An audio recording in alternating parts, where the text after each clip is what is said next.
Hi, this is Coach Chris, and I'm really excited to be able to tell you a little bit about the Skating First Hockey Summer Mile Club and Fitness Challenge, June 7th through August 1st.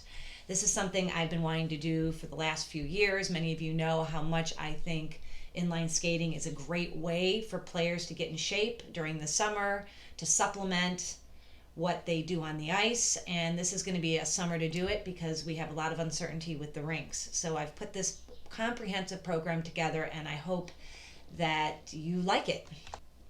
So the idea is that the players will pick 50, 100, 150, 200 or more miles, and they will have multiple opportunities to work toward those miles, and it doesn't have to all be on skates, and I'll explain that a little bit more to you. So the overview is there. You can read it, and I'm going to go through each part of it. It's an 8-week program. So at the very beginning, the players will decide, I want to go for 50 miles, I want to go for 100. And they start working through that each week. They can calculate their miles, 1 mile for every mile skated, that's obvious. And then for every thing they do, stick handling, swimming, etc., they'll get 15 minutes equals 1 mile. So what do you get for joining? And it's all here, and I'm going to just quickly highlight a few of these things, and I will be going through each of those. I think one thing the kids are missing is they're missing that goal to work toward. You know, their hockey seasons were cut short, and this is an opportunity to have some goals in place. And one of the goals is in halfway through the challenge is being able to actually be in a virtual race, the Skate of the Union, and I'll explain a little bit about that. It's a race that happens in Washington, D.C. for the last 16 years, and a good friend of mine, Krista Heibusch-Schreffler, is the race director, and she will be also doing the plyometric virtual classes. But she has gone virtual this year because of the social distancing requirements, and it's just not conducive to do a big race. So I think this is going to be a great way for the kids to work towards something by having this race. They'll have a weekly training plan. What I'm really, really, really excited about is this app they're going to have. And I'll tell you more about the app, but they're actually going to have an app that's going to have all the information. They can upload pictures, and it's private. It's absolutely private. It's something that's built for this actual challenge, and I think it'll be a great way for them to communicate and to brag about their skating, and it's going to be a great way for parents to find out what's going on, to share information as well. There will be 4 virtual sessions each week, and I'm excited about those. I've had some success during the last 8 weeks doing virtual training, so we're going to be continuing with that. There'll be hopefully virtual. I have virtual down here, or live skate. Obviously, I hope it's live skate sessions where we can meet up in various areas around the city and skate together. More to come on that. There's an opportunity for one private off-skate technique session. I've had some success with teaching virtually technique, and I really believe there's a lot to be said about working on your stride without even having skates on your feet. There's going to be webinars, they're going to get t-shirts, there's going to be prizes, and we're going to culminate pretty much with the Rollerblade 10K Challenge, which is something we've been doing the last 2 years in the camp that I've run in Menor. So I'm very excited about it. I'm going to go through each part. So again, they have this goal to work together, and I think that's what's been missing. There's been a lot of uncertainty, and there still is a lot of uncertainty with how many hours they're going to get on the ice, those of you that skate year-round. But I think that having this program in the background is still giving them some structure, so that if they get on the ice, it's literally icing on the cake. This is what I'm really excited about. They're all going to have an app, and it's available at all times. They can update how much they're skating, they can put pictures, videos, etc. And this is where the parents can also share information. This is where I'll be putting all the information about where to skate, where to meet, etc. And more to come, once we get moving on this, I'll explain this even more. So they'll have their weekly training plan and log. This is a way that they're going to actually log their miles. So maybe not everybody wants to have their miles logged. They just want to be a part of it, and they don't care if they actually meet their goals or not. But for those that do, and I'm really going to encourage all the players to participate, they will actually every week send in a Google Doc. And parents, you may have to help with that. But they'll fill it out. It's very simple, and there's some math involved, so they're actually going to have to do a little bit of math. And this way, all this will get tabulated through the Google form system, and I'll be able to know how many miles they skated, worked out, etc. at the end of the summer.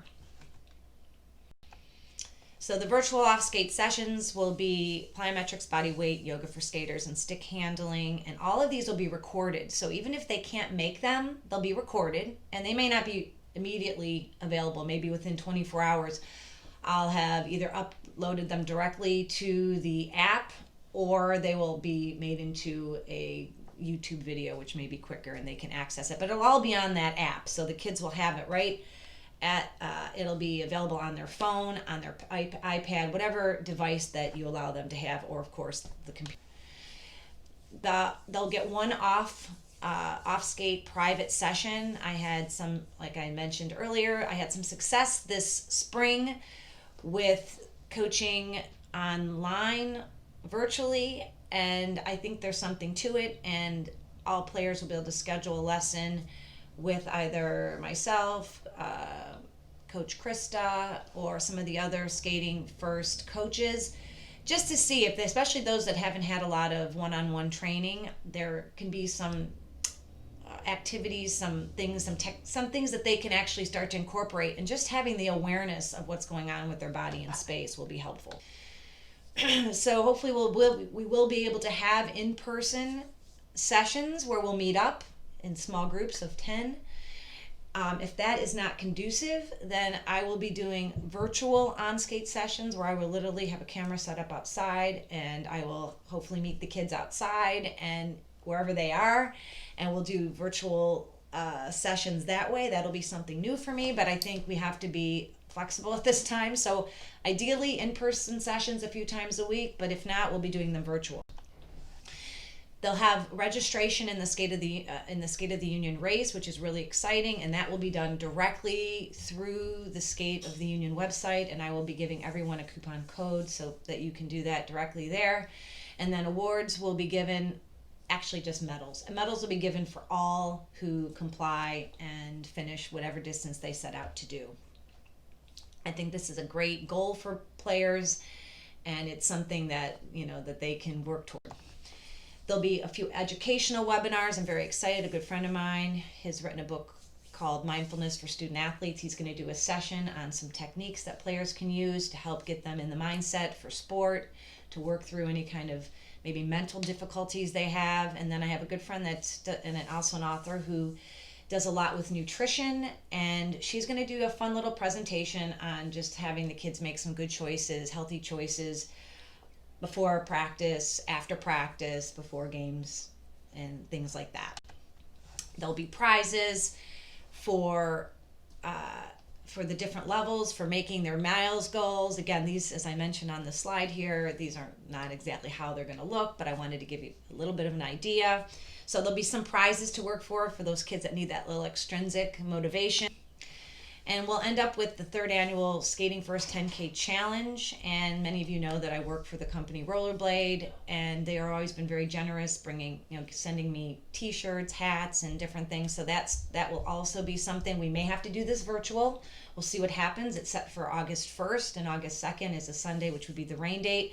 If we can't do that, again, I'll make sure that the players get all their prizes, etc. Skating is awesome. Inline skating is awesome for hockey players. Most of you know that I feel this way. If you just have to Google right now, and you'll find different NHL players. I have 2 links here that show that different players it's on an uptick, and people need to continue to work their muscles to be able to get back on the ice. And inline skating is a great way to do that, and building the cardiovascular and muscular endurance, which is really needed in that third period when the kids really start to die. So it can make all the difference, and I think this 8-week challenge is going to help them in a holistic way really be ready for when they get back on the ice. This is the tentative weekly schedule, and so basically there's something going on every day except on Sunday, which I just made a suggestion to go to Metro Parks. Maybe parents, you skate, or you get on your bike and skate with your player. But these times may change, but remember, even if you can't make them, all of these things will be recorded and the players can do them on their own, which will work, hopefully. And you'll register at hockeyinstruction.mykajabi.com. And if you have more questions about Skating First, please go to skatingfirst.com. I am really excited to put this together. I think this is something that I think that's needed at this time. Kids really need something to keep them together, but in a way that can be done safely and consistently. We don't really know what's going to happen as far as how things are going to play out at the rinks. And I think having this plan in place in the background is making sure that they are staying engaged, they are staying connected, and they are staying in shape. So thank you very much, and I hope to be working with you and your players this summer.